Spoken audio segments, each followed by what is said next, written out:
गुलजार एक एहसास. एप्रिल का मे मध्ये कुठेतरी ऐकलं होतं की 14 सप्टेंबरला गुलजार सॅन होजेला यायचे. कार्यक्रमाच्या तिकिटांची शोधाशोध केली आणि ज्या क्षणी मला ते मिळालं त्या क्षणी पहिल्या रांगेतली 2 तिकिटे काढली. गेली अनेक दशकं ज्यानं आलम हिंदुस्थानच्या मनामनावर गारुड केलं. तो भाषेचा प्रभू, शब्दांचा सम्राट आणि भावनांचा पट उलगडून अलगद काळजाला हात घालणारा आवलिया प्रत्यक्ष पाहायला आणि अनुभवायला मिळणार होता या कल्पनेनंच मी हरकून गेलो होतो. लहान मुलासारखा दर शनिवारी अजून किती शनिवार राहिले त्याचा देखील हिशोब ठेवला होता. शेवटी 3, 2, 1 करत करत कार्यक्रमाचा दिवस आला. सकाळपासून एक विलक्षण धाकधूक होती. कपडे काय घालावे, घरातून किती वाजता निघावं पासून ते बुके कसला न्यावा, अगदी सैरभैर लहान मुलासारखी अवस्था झालेली होती. वास्तविक मला तिथं जाऊन ऐकण्यापलीकडे काहीही करायचं नव्हतं. पण अनेक वर्ष मनात काढलेलं कल्पना चित्र आज प्रत्यक्ष प्रकट होणार होतं. त्यांचे शब्द पुस्तकातून वाचले, गाण्यातून ऐकले, तो मनुष्य आज प्रत्यक्ष बघायला मिळणार होता. काय आहे की संत ज्ञानेश्वर हा मराठी सिनेमा आणि आंधी आणि अमर प्रेम हे हिंदी सिनेमे मी 4 चौघात बसून बघायचं शक्यतो टाळतो. या गोष्टी अशा आहेत की आपले डोळे आपल्या ताब्यात राहत नाही आणि लोक मग तुम्ही फारच हळवे बुवा असं म्हणून हिणवतात. लोकच कशाला, पोरं देखील म्हणतात आई बाबा रडतोय म्हणून आरोळ्या ठोकतात. पण मला सांगा, झोळी घेऊन दारोदार फिरणारी ती भावंड किंवा रात्रीच्या वेळी हुगळी नदीच्या पात्रामध्ये नदीच्या दोन्ही किनाऱ्यांनी लाथाडलेल्या होडीला पार लावत बसलेला तो नावाडी, नाहीतर दरअसल ये बेले नहीं है म्हणत स्वतःची समजूत काढत बसलेला संजीव कुमार, हे मला कायमच सुन्न करत आलेले. आता त्या गाण्यांच्या जन्मदात्याच्या पुढ्यात बसून त्याला प्रत्यक्ष ऐकायचं ही कल्पना ही सैरभैर करायला पुरेशी आहे. शेवटी धडपडतच त्या सॅन होजे डाऊनटाउन मध्ये पोहोचलो. कुठेतरी गाडी ढकलून दिली आणि ऑडिटोरियम मध्ये आलो आणि पहिला आश्चर्याचा धक्का बसला. पहिल्या रांगेतलं तिकीट काढलेलं असल्यामुळं आम्हाला काही क्षण गुलजारना प्रत्यक्ष भेटण्याची त्यांनी व्यवस्था केलेली होती. माझे हातपायच गारले. मी आणि अस्मिताने जेव्हा त्याला पहिल्यांदा पाहिलं तेव्हा आमचा एकमेकांवर विश्वासच बसेना. स्वच्छ पांढरा शुभ्र लखनवी कुर्ता, तसलाच पांढरा पायजमा, अंगावर फिकट पिवळसर रंगाची तलम अशी काश्मीरी उंची शाल, चौकोनी सोनेरी काड्यांचा चष्मा आणि त्यातून त्या चष्म्यातून तुमच्या काळजाशी मैत्र करायला आसुसलेले निर्मम असे डोळे. 86 वर्षांची अंगकाठी युगायुगांचं सार होऊन समोर उभी राहिलेली होती. आमच्याकडे बघून त्यालाही बहुतेक आश्चर्यच वाटलं असावं, कारण तिथं आलेल्या सर्व ज्येष्ठ आणि श्रेष्ठ निमंत्रितांमध्ये आम्हीच दोघं काय ते 40शीतले फटिंग असू. त्यांना पायाला हात लावून नमस्कार केला, बुके दिला आणि मग 2-3 मस्त फोटो काढले. त्याने देखील पाठीवर एक हलकेच थाप दिली. अजून काय पाहिजे, आजी सोनियाचं दिलं. आता उत्सुकता त्यांना ऐकण्याची. अर्थात कार्यक्रम थोडासा उशिरा सुरू झाला. रक्षंदा जलील मुलाखत घेणार होत्या.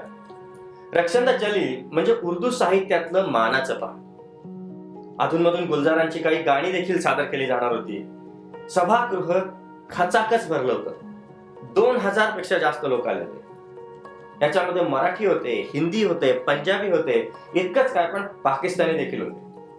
अक्षरशः कानात प्राण गोळा झाले होते. आणि एका क्षणी गुलजार व्यासपीठावर आले. संपूर्ण सभागृह उठून उभं राहिलं आणि सुरू झाल्या अखंड टाळ्या. सुमारे 4500-4000 हात आपल्या लाडक्या शब्द प्रभूचा गौरव करण्यात मशगूल झालेले होते. असं म्हणतात की आपले हात हे आपल्या हृदयाला जोडलेले असतात. ज्याच्या कवितांवर कित्येकांचं प्रेम उमललं, कित्येकांना त्यांचं हरवलेलं प्रेम न मिळताही सापडलं, कित्येकांना जगण्याचा अर्थ लागला, कित्येकांना आपली ओळख पटली, ते प्रत्येक हृदय मुक्त हस्तानं धन्यवाद देत होतं. गुलजाराने त्यांच्या विनम्र नमस्काराने या स्वागताचा स्वीकार केला, पण टाळ्या काही थांबेना. शेवटी गुलजारच म्हणाले की हे अगदी भूतो न भविष्यती असं स्वागत झालंय म्हणून. आणि त्यांचा तो धीर गंभीर आवाज ऐकून लोक भानावर आले. तिथून पुढे बराच वेळ त्यांच्या प्रत्येक शब्दाला टाळ्या पडत होत्या. मग सुरुवात झाली ती या आनंद यात्रेच्या जीवनपटाचा मागोवा घेण्याची. वयाच्या 86व्या वर्षी एखाद्यानं किती उमदा असावं. तर जेव्हा रक्षंदाने त्यांना विचारलं की तुमच्या सफर विषयी थोडस सांगा, तर गुलजार म्हणाले, कुठल्या सफर विषयी सांगू? इंग्रजीतल्या सफर विषयी का उर्दूतल्या सफर विषयी? शब्दातून काढलेल्या चित्राविषयी गुलजार सांगायला लागले. विहिरीवरच्या काठावरच्या लिंबाची नजम त्याने पेश केली आणि एक एक शब्दानं तो लिंब, त्याची आगणित पानं डोळ्यासमोर दिसायला लागली. त्याचे विहिरीत उतरलेले पाय दिसायला लागले. विहिरीच्या ओबडधोबड पायऱ्या, त्याला लागून असलेल्या झऱ्यांच्या शेवाळलेल्या भेगा दिसायला लागल्या. इतकंच काय, पण त्या विहिरीच्या झऱ्यातून एकलग पडणाऱ्या पाण्याचा आणि अचानक त्या विहिरीतून वर उडून दूर कुठेतरी निघून जाणाऱ्या कबुतरांच्या पंखांची फडफड ऐकू देखील यायला लागली. यालाच बहुधा समाधी म्हणत असावे. आणि हजारो लोकांना अशी समाधी साधून देणारा तो निगर्वी अवलिया हसून म्हणतो की चित्र काय आणि वास्तव काय याची किंमत ही पाहणाऱ्याच्या डोळ्यात असते. एखादा माणूस सुंदर सूर्यास्त पाहतो आणि म्हणतो की आहा, किती सुंदर सूर्यास्त आहे, अगदी चित्रासारखा दिसतोय. आणि एखाद्या वेळी तोच माणूस एखादं सूर्यास्ताचं सुंदर चित्र पाहतो आणि तोच माणूस म्हणतो की अरे वा, काय सुंदर चित्र आहे, प्रत्यक्ष सूर्यास्तच वाटतोय. त्यामुळे चित्राची किंमत ही पाहणाऱ्याच्या डोळ्यात ठरत असते, हे खरंच. बस नजर काही तो फरक आहे. मी सांगू का, या प्रतिभावंताच्या प्रतिभेपेक्षा त्याच्या लीनतेवर जास्त फिदा व्हावं असं मला वाटतं. काय बोलणार? रक्षंदाजीने पुढचा प्रश्न विचारला, तुमची नजम नक्की कुठून येते? क्या बात. आणि याच्यावर त्यांचं उत्तर म्हणजे तर डोळे उघडे ठेवून ऐकणं अवघडच आहे. गुलजार म्हणाले, मैं तो बस बिखरे सपनों का कबाडी हूं. तुमच्या उशाशी मोडून पडलेली, तुटून गेलेली ती रंगीबेरंगी स्वप्न मी गोळा करून ठेवतो. त्याच्या तुटलेल्या काचांची नक्षी तयार करतो आणि ती तुम्हाला दाखवतो. एखाद्या कॅलिडोस्कोप सारखी तुम्हाला परत परत दाखवत राहतो. एखादी नक्षी हसवते, एखादी रडवते आणि एखादी नुसतीच अस्वस्थ करत राहते. आयुष्य चालतच असतं, एकामागून एक क्षण जातच राहतात. गेलेले काही क्षण मी बघत राहतो, त्यातले काही निवडतो, त्यांच्याशी सलगी करतो. मग ते क्षण पाकळ्यांसारखे माझ्यासमोर उलगडतात. काही क्षणांमधून आनंदाची कारंजी उमटतात, काही मधून दुःखाचे डोह, तर काही मधून फक्त अनुत्तरित प्रश्नांचे अथांग अस्वस्थ समुद्र. आणि मग हे कर्मदरिद्री स्वार्थी समुद्र आपल्याही डोळ्यातून, हे स्वार्थी समुद्र आपल्याही डोळ्यातून नकळत काही थेंब घेऊन जात राहतात जन्मभरासाठी. नजम, माझी नजम कुठून येते? गुलजार म्हणाले, नजम के बिना मैं नंगा. थंडीत जशी दुलाई ओढून घेतो तशी मी माझी नजम ओढून घेतो आणि माझ्या जखमा लपवतो. आजवर कित्येक जखमा, कित्येक वेदना या नजम खाली लपवून झाकून ठेवल्यात मी. माझी नजम हेच तर माझं अस्तित्व आहे. माझी नजम हीच तर माझी ओळख आहे. आणि मग अशा सर्वव्यापी नजमकाराला जेव्हा घरातल्या धुळीनं भरलेल्या अडगळीत पानांच्या अजस्त्र गठ्ठ्याखाली प्रकाशनापासून मुद्दाम लपवून ठेवलेली, डावलली गेलेली ती जुनी दुखरी नजम सापडते, तेव्हा मग ती नजम या फनकाराला तिचे अनुत्तरित प्रश्न विचारते की का मला लपवलंस? मी प्रकाशित झाले असते तर कदाचित तू कसा आहेस हे जगाला कळलं असतं, म्हणून केवळ तुझी ओळख लपवण्यासाठी इतकी वर्ष माझ्यावरती इतक्या पानांचा पहारा तू बसवलास. मग गुलजाराने दिवसाची गोष्ट सांगायला सुरुवात केली. तो दिवस पाहिलात का? अहो, मला तर तो त्या मदाऱ्याच्या दुरडी सारखा दिसतोय आणि रात्र म्हणजे त्याचं झाकण आहे. सकाळ झाली की तो मदारी कुठून तरी येतो, की त्याची दुरडी उघडतो, त्यातून कधी ससे काढून दाखवतो, कधी कबूतर काढून दाखवतो, कधी एखादा साप काढतो, तर कधी रंगीबेरंगी पिसाच्या टोप्याच काढून दाखवत बसतो. आणि त्याची वेळ झाली की तो त्या दुरडीवरती रात्रीचं झाकण लावतो आणि अंधारात कुठेतरी दूर निघून जातो. बचपन में वो मदारी मुझे खुदा लगता था, बचपन में वो मदारी मुझे खुदा लगता था, और आज खुदा भी मदारी लगता है. याला म्हणतात गुलजार. उर्दू नज्म आणि ती सिनेमामध्ये कशी बसवली गेली, अतिशय प्रत्येकाला पडलेला प्रश्न आहे. तर याच्यावरती गुलजार म्हणाले की यहाँ पहले दफन खोदा जाता है और बाद में मुर्दा ढूंढा जाता है. आणि बऱ्याच वेळेला या कबरीत बसायला असा मुर्दा मिळेलच असं नाही, मग तेव्हा पाहिजे तसा मुर्दा तयार करावा लागतो. माझ्या पहिल्या गाण्यापासून हे चालू आहे. मग त्यांनी त्यांच्या पहिल्या गाण्याची गोष्ट सांगितली की विमल आणि सचिन बरोबर त्यांना पहिल्यांदा काम करायला मिळालं. त्यावेळेला शैलेंद्र गाणे लिहायचे. शैलेंद्र गुलजारांचे चांगले मित्र होते. पण काय झालं कोणास ठाऊक, त्यांनी यावेळेला सांगितलं की मी काही यावेळेला गाणं लिहिणार नाही, आणि त्यांनी गुलजारांना सांगितलं की तुम्ही यावेळेला गाणं. आता काय करणार, अशी एवढी मोठी संधी मिळालेली आणि पहिल्यांदाच मिळाली होती. त्यामुळं मी म्हटलं ठीक आहे, प्रयत्न करून बघूया. मग विमलदानी मला गाण्याची चाल सांगितली, डडडा डडा डडा डा म्हणून. बस संपलं. आता याच्या पुढे मुर्दा शोधायचं काम तुमचं. सो आता या चालीवर काय कपाळ बसवणार, पण मी हटूनच बसलो. मी ठरवलं मी लिहायचंच.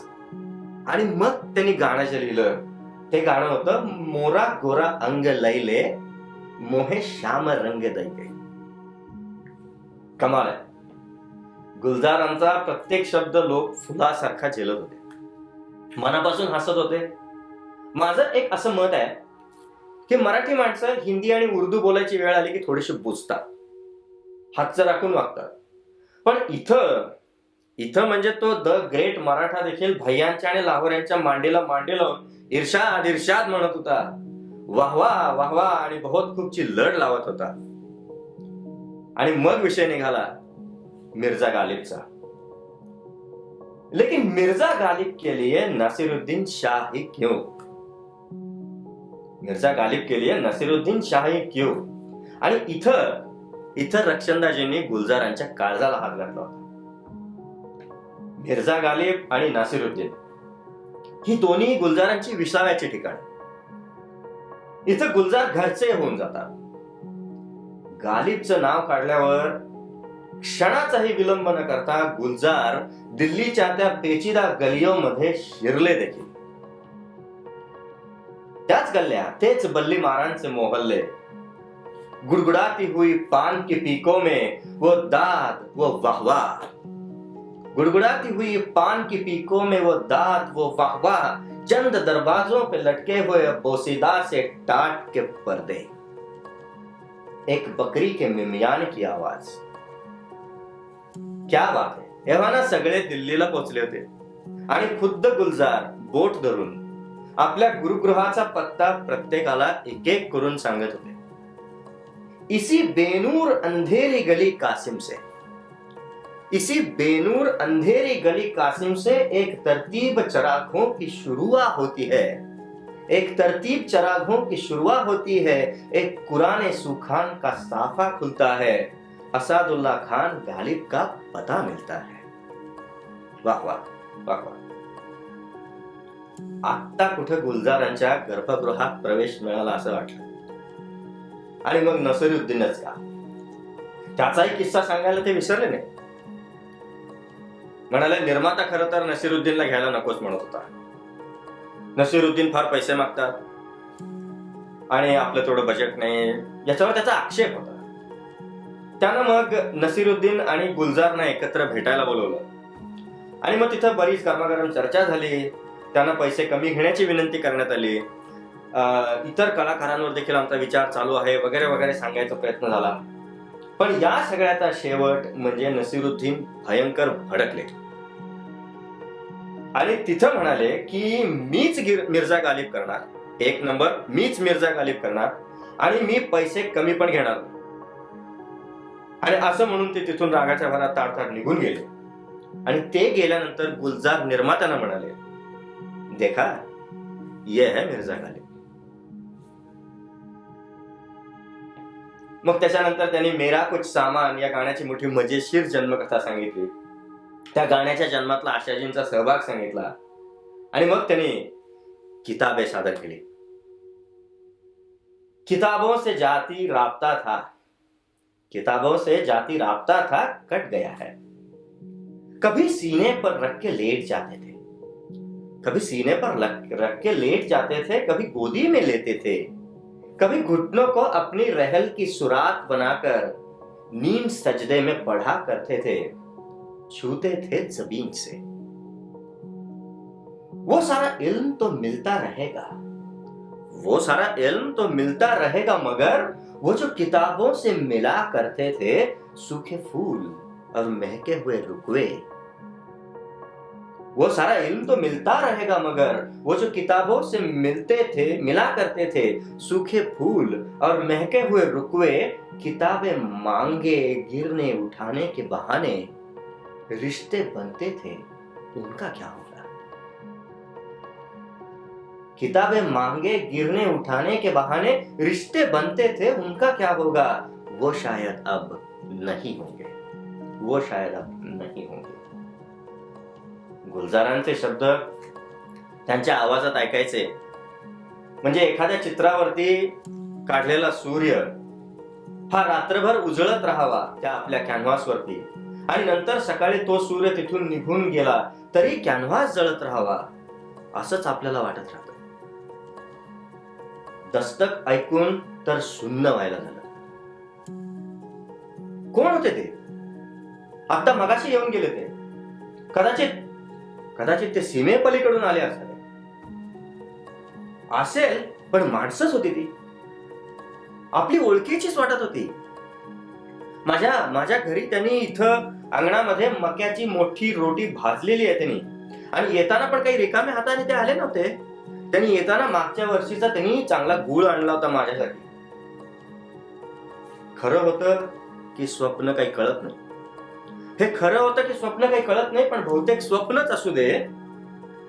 कारण तुम्हाला सांगतो, काल सीमेवर गोळीबार झालाय आणि तो खरा आहे.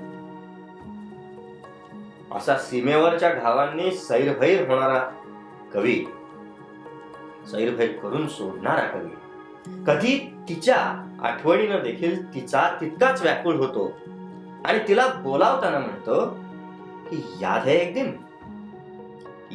दिन मेरी मेज पर बैठे बैठे सिगारेट की डिब्बिया पर तुमने एक स्केच बनाया था. याद है एक दिन मेरी मेज पर बैठे बैठे सिगारेट की डिब्बिया पर तुमने एक स्केच बनाया था. आकर देखो उस पौधे पर फूल आया है. वाह. याच्यानंतर मग थोडी भाषेची चर्चा झाली.